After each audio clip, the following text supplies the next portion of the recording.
Hello and welcome back to the Bobby and Beardy Show. I'm Bobby, he's Beardy, and here we're going to talk about the new Marvel movie. It's Captain America, I'm a Bird Now. No, it's Captain America, Brave New World. I'd say yours.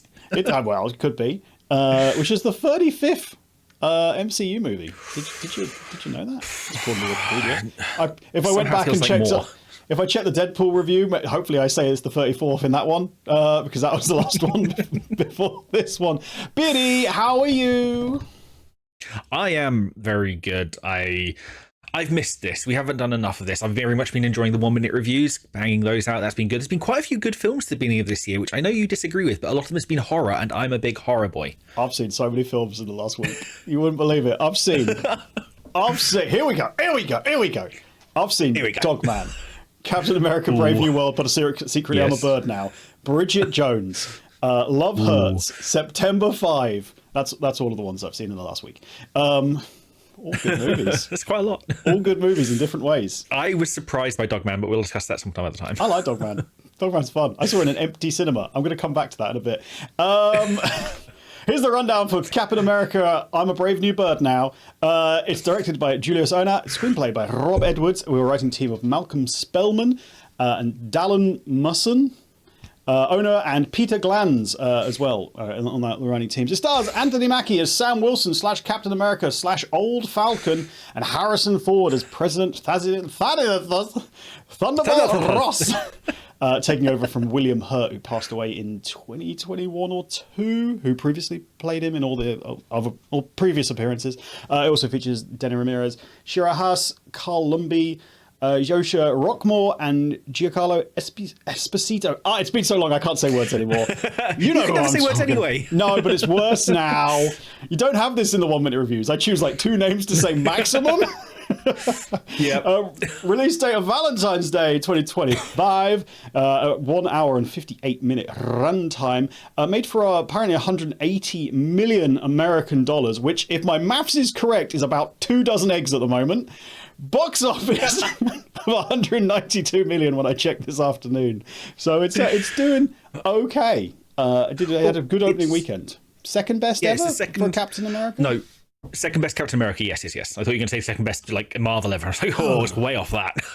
No. It's doing good though, yeah, not bad. And we kind of need it to, because like I say, Marvel went through a bit of a dodgy patch, and well, it's their own fault for making Ant-Man 3, and they've only got themselves to blame. Quite frankly, they made Ant-Man 3, which was the worst thing, and then they made Thor 4, Love and Thunder, which tonally is just whiplash. Yeah, there's some really good bits and then some really bad bits.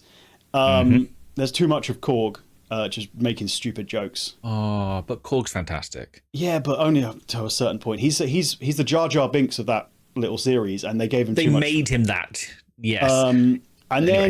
And then the Marvels came out, which kind of took the brunt of all of it by just doing terribly, despite being better than both of them. It's so unfair. Anyway, Marvel's back, baby. That's what we were saying last year when Deadpool and Wolverine came out. Although at the time I said that was a very enjoyable disappointment, and I stand by that. So, fair. I have some opinions on what people think about Marvel films and their expectations being unfair. I will say right off the bat, I didn't enjoy this movie-going experience because I had some very rude people talking around me, and we weren't on the. I like to sit on the aisle seat so I can run away or move if I need to. But we were trapped in, so we didn't move. We should have moved. There was chances for us to move. Should have moved. Didn't move. Kind of dampened both of our experiences, me and my wife. So everything I'm going to say is going to be based on the fact that I didn't have the greatest time. But I still think it's a pretty good movie. It's an all right movie. I think it's a fine movie. It's a fine movie. I think that sums it up perfectly. We're done. Call it. Don't talk in the theatre, though. Seriously. What has happened since the pandemic? I'm just going to get on my high horse for a second. Don't do it. No. Shut up. No. I'm completely on board. Like I said this with Wicked and with Moana 2. Wicked, at least people know the songs, but still don't sing. I didn't come to see you. Don't sing. Moana 2, no matter you what don't the know Rock the songs. Says. Thing is, the film's been out for ages. And no one still knows the songs because the songs are terrible. So anyway, we're not reviewing that today. We're doing I'm a Bird Now. I'm a bloody bird now. I'm a bird with a promotion. And I have Steve issues. He does have Steve issues. He has many Steve issues. No, I completely agree. I think fine is absolutely the right way to put this. There are points of it that were pretty good. I think, as we discussed a little bit beforehand, there's some convoluted timelines with obviously necessary recasting and not recasting, and then the same thing that's happened since like the last stage where there's too many universes and no one's exactly sure where anyone's from, and then you got Professor X from this one and you got Wolverine from this one, and then I know where exactly everybody is. I've got a chart behind me over here. It all makes perfect sense to me. Beardy hasn't been paying attention. He has sticky notes on the wall. I know exactly what's going on. Okay. What I will say, and I say this in my 1 minute review, available somewhere up there probably already, is it's nice to have a Marvel movie connected to another flipping Marvel movie again, because we actually go back to that big old celestial being that's sticking out of the Indian Ocean, which happened in The Eternals, which is a movie that came out in 2021. Well, this is the first time it's been mentioned, basically. And I don't count TV. Agreed. I think it was mentioned in She-Hulk, but I don't guarantee it. No, I completely agree. I think in that situation, like, people would notice the giant celestial being in the Indian Ocean. That isn't something you just put under a towel and hope people don't notice. But this obviously does shout back to 2008 Incredible Hulk movie. Yes, a movie, one of 2 Marvel movies I've never seen, by the way. Okay. Well, it's not a bad film, and I think Edward Norton had a bit of a struggle there because he came off from Eric Bana playing Bruce Banner, which is just perfect naming. It was a fine film. I do like that obviously they tied it back in. Now it's tied back to 2 or 3 other movies, which is, it's the way it should be. If you're going to have 35 movies and a million TV show spin-offs, please reference them because it's all part of the universe.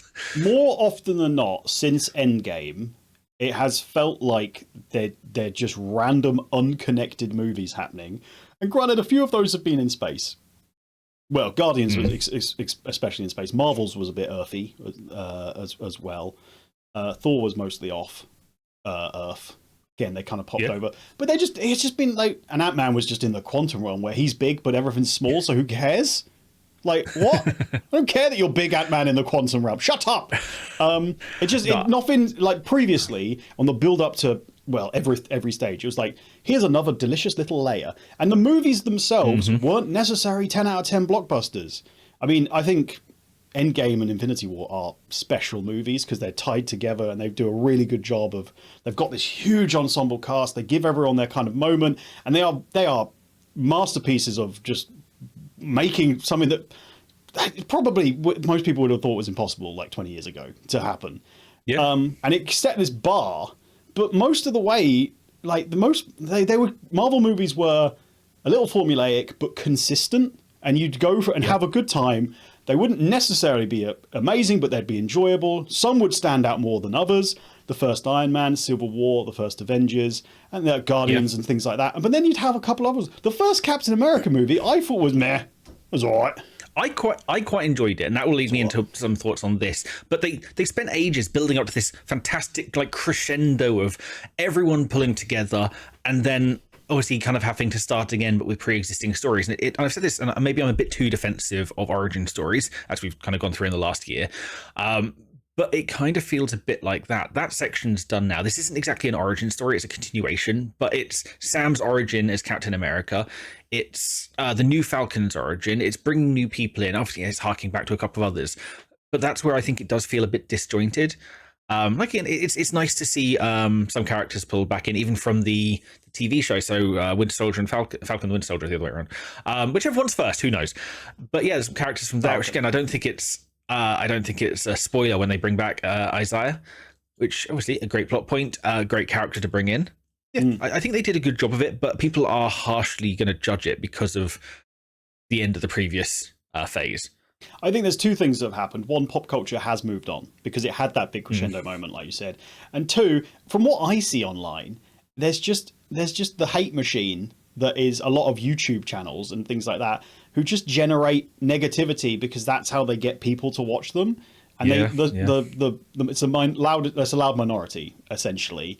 And it feels like there's a lot of negativity, but I think most people are just like, they've tuned out because they've had their big moment and they don't feel the need to continue, and couple that with Marvel kept making bad TV shows on Disney, and previously it was watch 2-3 movies a year, and you'd be like, okay, that's like 6 hours of my time.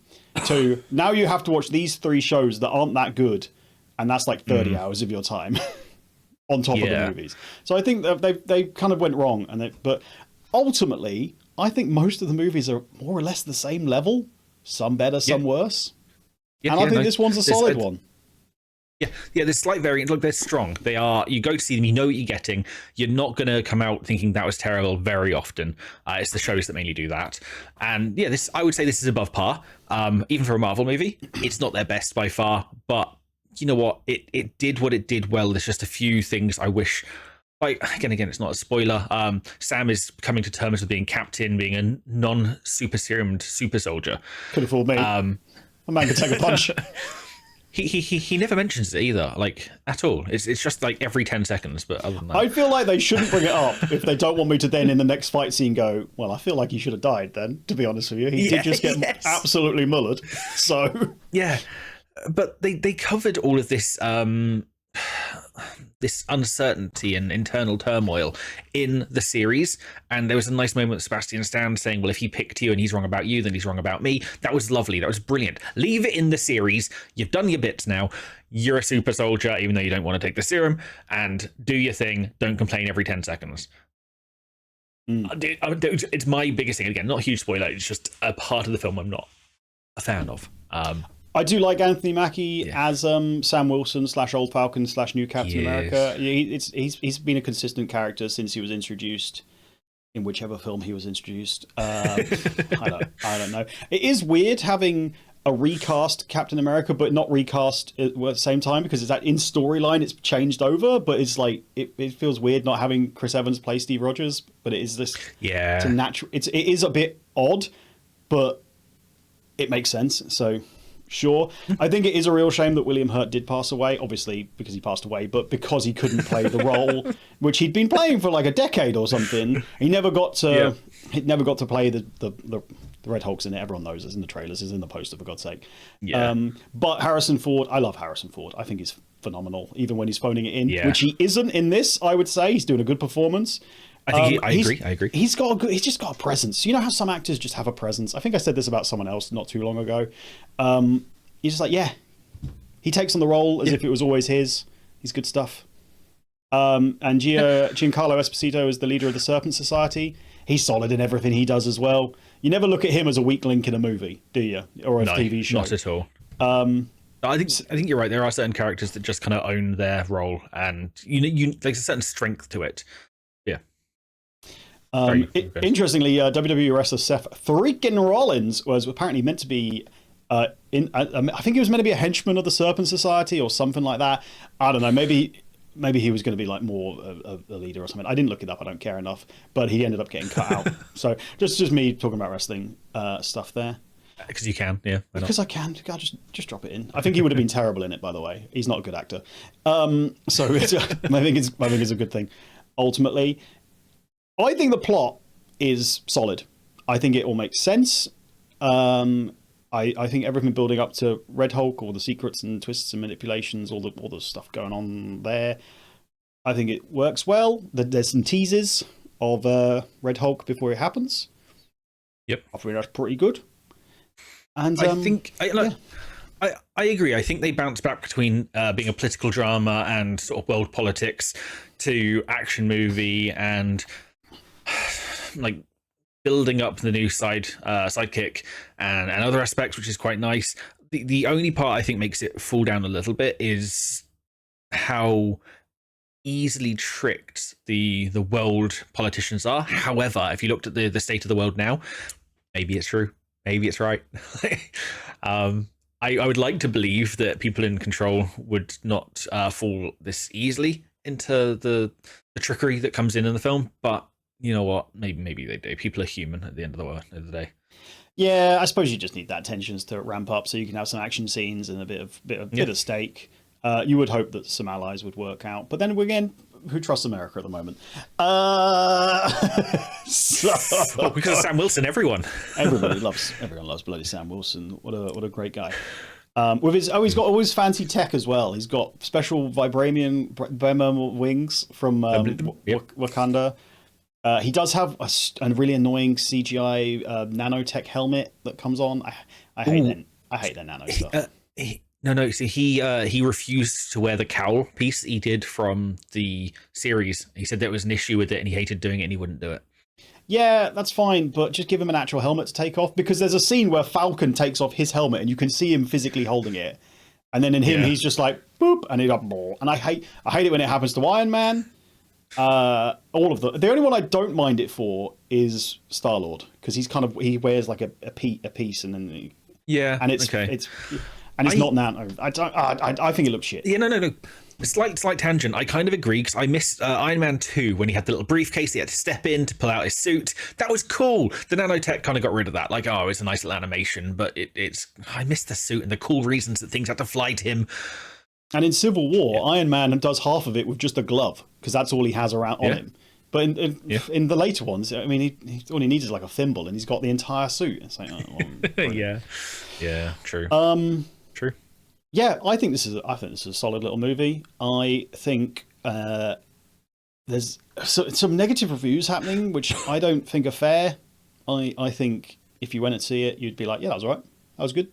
Marvel might be building back to something, but it's only been like 2 films, so we'll see. That's it. It very much feels like a bridge, sort of a filler film. Like it's not a main story on its own, but it's bringing back in sort of the world policies and how the world is following the Eternals. Obviously, a lot of the big heroes like Captain America's gone, Iron Man's gone, so they're talking about. Maybe I need to leave that for spoilers. I will leave that for spoilers. I think what you're trying to say, without spoiling it, is they're starting to put the pieces back together to creating the next stories and things like that. Yes. Which again have been missing, and Marvel has lacked for a while, because you've kind of watched movies going, and there's been some end credit pieces which have just never been picked up again. And I know it all went wrong with Kang and stuff, which wasn't working for me anyway. I thought it was going in a bad direction, and then they had to change. So they've kind of fumbled a bit for several reasons, but this feels like a film that's starting to like get the motion going again, potentially. Yeah, the wheels are turning.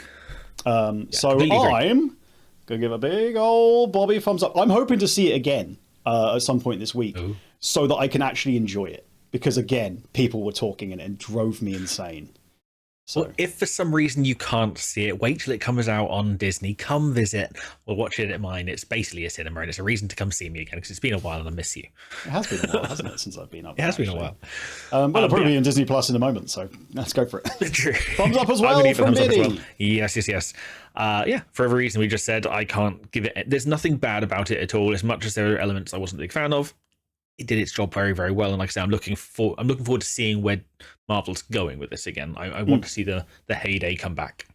I'm looking forward to Thunderbolts, asterisk. Yes. That's the name of the movie.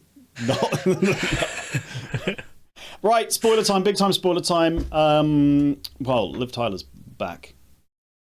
That's the biggest spoiler. Moving on. I didn't care, but it makes sense storyline wise. But I'm like, whatever. Betty Ross is back. Cool. Yeah. So I understand the storyline with Thaddeus and his like feeling like he let down his daughter and stuff, but it's a very much a Batman v Superman, which I know is the other DC thing of why did you say that name? It's anything to do with Betty, and he's like, I will change. I will. It makes very little. I don't know. I don't have a daughter, but it just seems like a weird plot point to drive the entirety of it. Obviously, there's little subplots that kind of make more sense with it, and yes, it all kind of stems from because he wants more time to prove to her that he can change, and that's why he has the little pills that make him become Red Hulk because of a twisted thing from Samuel Stearns. Yeah, that's all spoilers. The twisted mind of Samuel Stearns. But it just seems odd, like, I must do it for Betty. It just feels odd. It feels like a throwaway reason, which, again, I could be wrong. It does feel like something that's kind of just popped in for this film specifically. But, I guess it makes sense. You're getting older. Maybe he does regret the way things are going. I can see it. But yeah, he, like you say, he kept Samuel Stearns since Hulk, Incredible Hulk. He's kept him in a secret lab / jail, doing all his bidding for him. He's given him pills that are saving his life. Did it say specifically what he was dying from? Doesn't matter. He had a heart issue. That was it. Oh yeah, that was it. The pills he's taking to live have been giving him a dosage of gamma, which over time and with the right prodding and stressing him out will turn him into Red Hulk at a press conference. Oh dear, oh dear. Yeah, I think that because the trailers put so much emphasis on Red Hulk, how little he was in, I understand why, but it did feel very quick. And again, it's another one of those, we can quickly talk down the unstoppable beast.